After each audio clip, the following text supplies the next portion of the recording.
Assalamualaikum warahmatullahi wabarakatuh.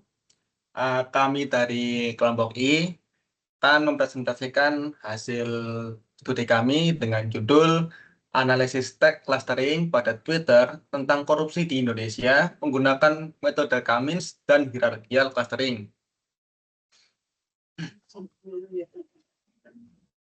Oke, korupsi adalah perilaku menyimpang yang melanggar hukum dan norma dengan tujuan mendapatkan keuntungan pribadi atau kelompok. Korupsi dapat terjadi di lembaga pemerintahan maupun swasta. Dan saat ini banyak kasus korupsi yang dibahas di media sosial, terutama pada Twitter. Studi ini menganalisis data tweet dari media sosial Twitter untuk mengetahui topik apa saja yang sedang dibahas mengenai korupsi menggunakan teknik text mining dan clustering. Penelitian ini menggunakan metode hierarchical clustering dan non-hierarchical clustering. Selanjutnya ada alur penelitian kami. Yang pertama yaitu data crawling. Kami mengambil sumber data dari Twitter pada tanggal 14 April 2025. Yang pertama-tama kami lakukan yaitu melakukan autentikasi untuk mengambil key dari kata korupsi yang dari Twitter tersebut. Kemudian kami lakukan pre-processing text. Nah, di tahap pre-processing text, pertama-tama kami melakukan scaffolding, yaitu mengubah angka yang ada kapital menjadi huruf kecil semua dan membersihkan tanda baca, HTML, emoji, smile, atau mention atau karakter unik lainnya di dalam teks tersebut. Kemudian yang kedua, menambahkan atau menginputkan bahasa slang untuk normalisasi kata. Nah, bahasa slang ini seperti bahasa gaul, seperti gue, diubah menjadi aku. Nah, selain itu, di slang kami juga menambahkan kata-kata yang typo atau singkatan diubah ke kata bakunya. Selanjutnya, kami lakukan tokenizing. Nah, ini untuk tokenizing, kami menggunakan library NLTK untuk pemotongan kalimat pada tweet menjadi kata-kata atau huruf. Selanjutnya, tahap stop word. Kami menghilangkan kata-kata seperti kata depan, kata modal, dan konjungsi atau kata-kata yang tidak termasuk dalam konteks penelitian kami. Seperti di, oleh, pada, sebuah, karena, dan lain sebagainya. Selanjutnya kami lakukan stemming, yaitu mengubah kata yang berhubungan menjadi ke bentuk kata dasarnya. Kemudian tahap yang ketiga ada ekstraksi fitur. Di ekstraksi fitur ini kami menggunakan TF-IDF sebagai pembobotannya. Nah, TF-IDF ini juga digunakan untuk inputan pada proses clustering nantinya. Nah, pada tahap clustering text, kami menggunakan dua metode. Yang pertama adalah K-means.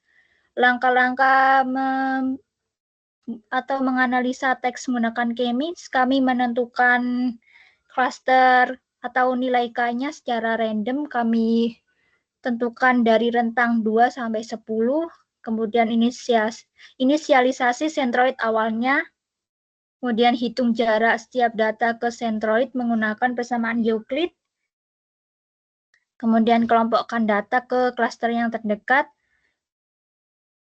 dan dihitung ulang centroidnya. Kemudian langkah tersebut kami ulangi hingga kondisinya konvergen. Dan tahap terakhir akan melakukan evaluasi menggunakan silhouette score atau visualisasi untuk memastikan kualitas klasternya.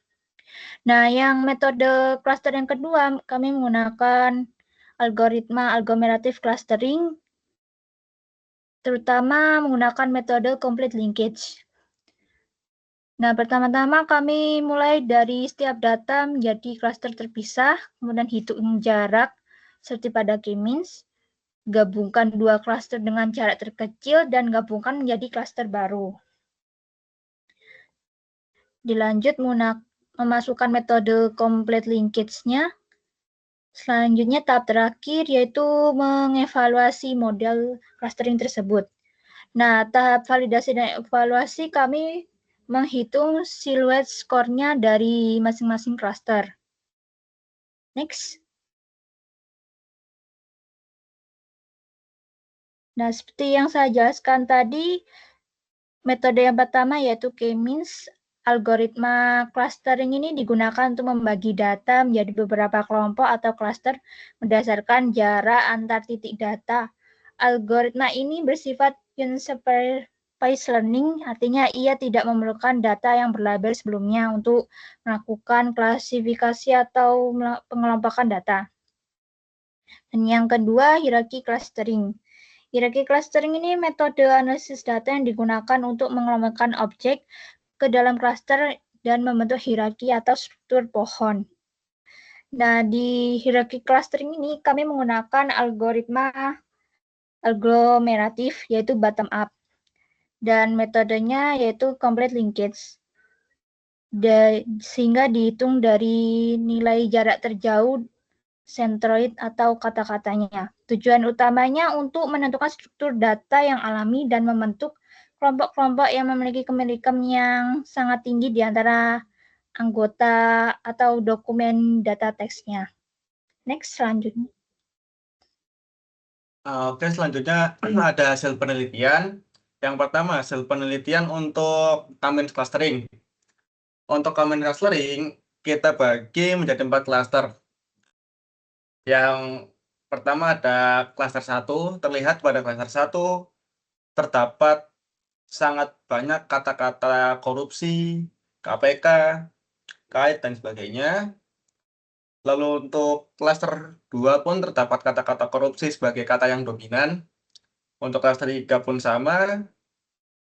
Dan untuk cluster 4 terdapat korupsi, hakim, maling, dan lainnya.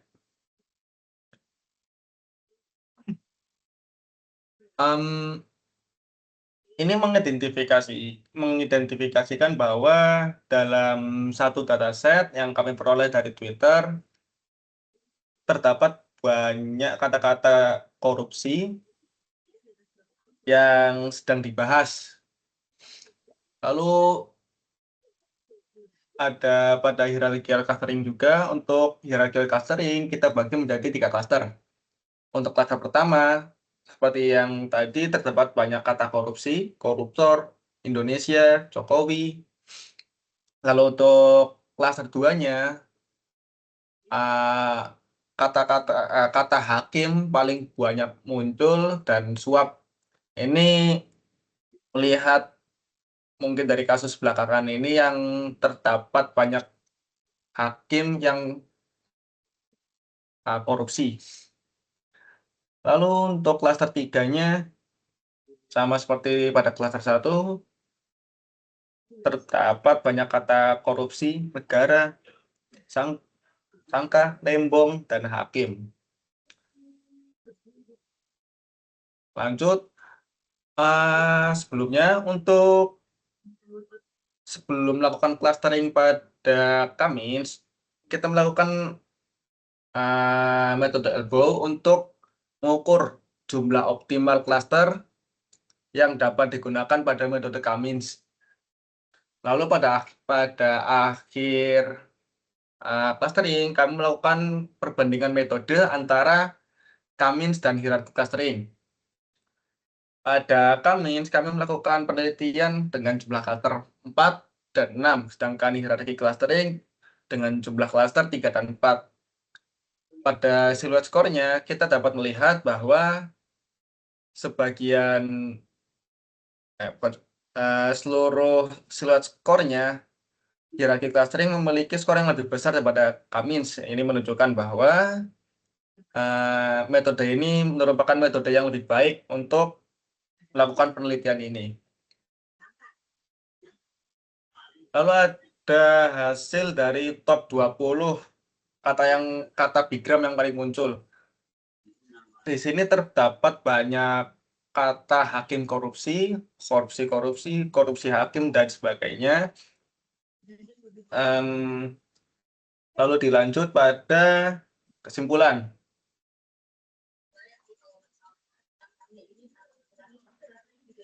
Nah, silakan. Nah, kesimpulan dari penelitian kami yaitu hasil tweet data yang kami berhasil kumpulkan sebanyak 504 tweet. Dan dari nilai silhouette score, metode K-means ini lebih rendah daripada metode hierarki clustering. Pada K-means, nilai silhouette score pada cluster 4 itu sekitar 0,0234 dengan menggunakan cluster sebanyak 4. Kemudian di hierarki clustering ternyata nilai silhouette score-nya lebih tinggi, yaitu 0,397 dengan jumlah cluster 3 sudah menentukan dari kelompok data yang 500 tweet tadi. Sehingga hal ini bisa disebabkan oleh ketimpangan distribusi data di mana terdapat perbedaan yang signifikan antara kata-kata populer dan kata-kata yang jarang digunakan atau bersifat noise, sehingga pemisahan klaster tersebut masih kurang jelas karena nilai silhouette score-nya masih rendah dan belum mendekati ke medium. Nah, tetapi pada penelitian kami menyimpulkan bahwa metode yang terbaik untuk analisis data tweet korupsi ini menggunakan hierarki clustering. Nah, di dalam analisis data teks Twitter yang telah dibahas sebelumnya menunjukkan bahwa banyak kata-kata yang bersifat sinis atau frustasi atau mengandung ejekan masyarakat terhadap proses hukum korupsi. Dan juga ada ejekan mengenai tokoh-tokoh publik seperti Tom Lembong dan Hakim, dan ada juga nama-nama kejaksaan agung yang sebagai aparat penegak hukum seharusnya bisa menegakkan hukum korupsi tersebut. Nah, ini berhubungan dengan banyaknya kasus korupsi yang melibatkan hakim sebagai pelaku korupsi sangat disorot oleh masyarakat, terutama pengguna Twitter. Pengguna Twitter di Indonesia ini berdasarkan data Indonesia itu menduduki peringkat keempat, sehingga kebanyakan masyarakat Indonesia menggunakan data tweet ini untuk mengkritisi pemerintah, menyatakan opini, bahkan ejekan-ejekan di dalam aplikasi Twitter tersebut. Dan di beberapa klaster tadi terdapat jenis-jenis korupsi. Misalnya korupsi dana, korupsi ekspor, dan juga ada korupsi tentang berupa penyuapan gratifikasi. Next. Nah, cukup sekian presentasi dari kelompok kami. Mohon maaf jika ada salah kata. Semoga bermanfaat. Wassalamualaikum warahmatullahi wabarakatuh. Waalaikumsalam warahmatullahi wabarakatuh.